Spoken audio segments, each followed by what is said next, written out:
Welcome to the shop, everyone. Today we're going to be taking a look at this 71 Corvette Stingray and looking at the clock that's in it. Now the clock was non-operational, and that's just one more thing that I really wanted to get working in this car. Now, got in there, got the original clock removed, and I have somewhat of a electronics background, so it was a job I was hoping I'd be able to take care of, at least try. And I was very successful at getting it apart and getting the mechanism to work again. Now, the way the engineers had done this years ago was just a really neat way of doing it. And the way they kind of did it was they had these two contacts, and like the spring that winds the clock up, as it winds down, the contacts get closer and closer till they make contact. And when they make contact, there's a solenoid that kicks them apart, and that's what rewinds the clock to rewind it. And I just thought that was so neat how they went about doing that. But the downfall to it was, as the battery gets low and the contacts get, I would say, roughed up over time, it can't kick it apart. So as the battery gets low, it just, the points are just touching until finally the points just don't make good contact anymore. So I was able to take it apart and file those points, clean everything up, and I actually had it set up on my test bench and probably ran it for a couple weeks on a power supply I had in my little lab there, and it worked really well. So anyways, when I went to put it back in the car and I was tightening up the terminal that the power plugs into, there's some plastic in there that kind of holds the screw in place, and when I was tightening it up, it broke in there. So I took it back out and I tried to do it again, but you get only so many chances with some of this older stuff to take it apart and put it back together, and the second time around didn't go as well. So I needed a solution to that, and luckily there's this company called Instrument Service Incorporated, and they had brand new clocks that you could put in the car that look exactly like the original one, and for a good price, I thought too. It really looks nice. I was very happy about that. So got it all unpacked, and looking at it, they say they used the original dies and stuff that stamped the stuff out originally still. And so, it's really nice that we have companies like this around that are able to do these things for us, because, we don't do some of these jobs every day. And, a lot of my fun is getting things to work again, but sometimes it's past my abilities. So you have companies like this that can really help us out, and I so much appreciate them.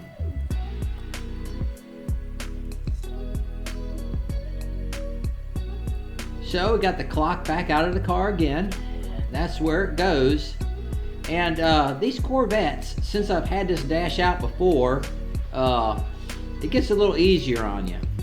And so to get the clock in, I'm gonna have to take this little handle off, and even that little button there was missing on the other clocks. It's a separate thing, so it's very nice that they included that with their clock. So here's just going to be me working my way to get the clock back into that, I guess we call it a bezel. And this part of the job wasn't really too bad. It's just getting everything kind of lined up.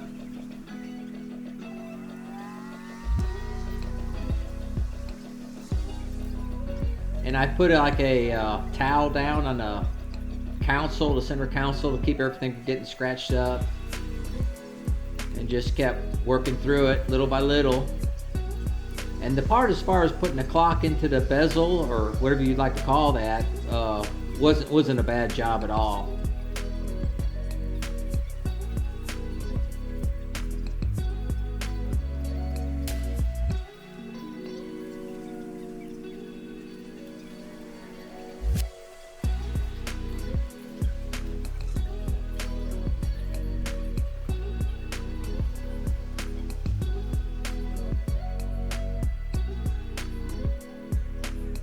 Alright, so we got the clock back in, putting the little reset knob back on there.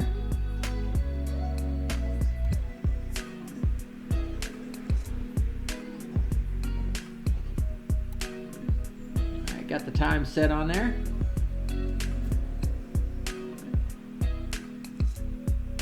And one nice thing about it, it has that ticking noise.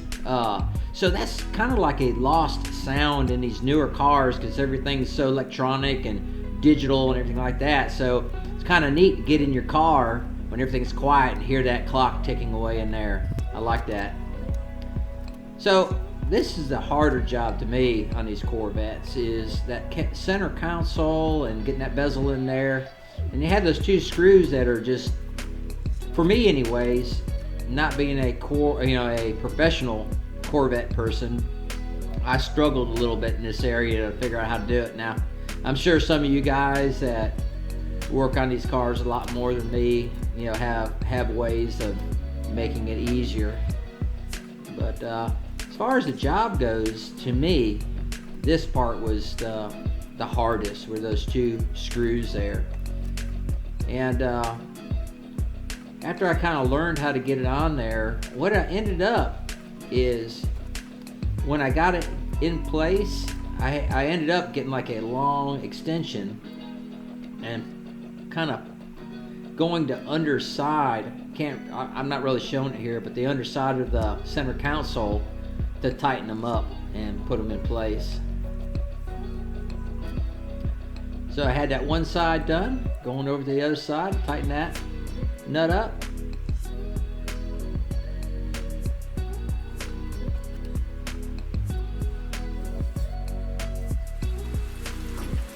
Alright, so I got everything put back together. Now this is kind of a rainy day, so it's a little darker out.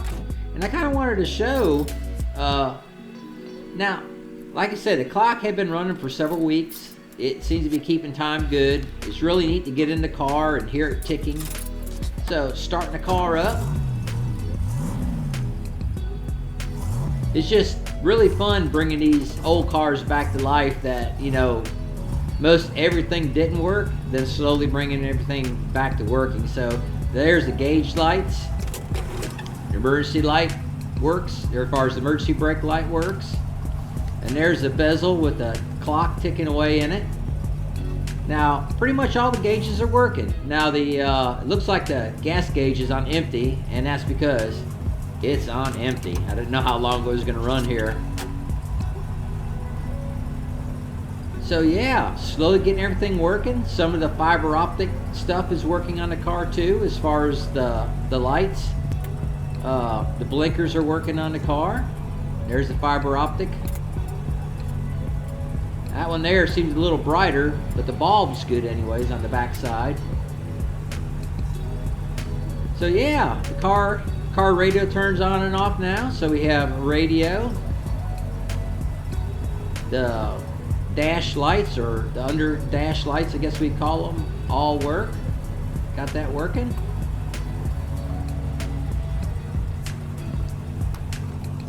The center console, all the heat, defog, and all that stuff is in nice shape now.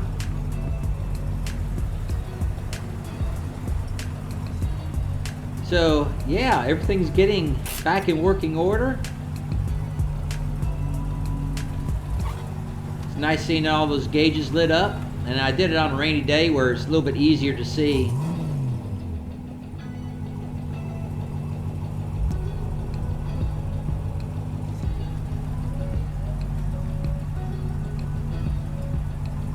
So that's kind of a look of the insides of the car. Go ahead and shut it off here. And you can hear that ticking noise of that clock ticking. That's probably a forgotten sound these days. Alright, so just so you guys know, iSi did not sponsor this video in any way. I'm just very impressed with their product. Here's how you can get in touch with them if you could use any of their services.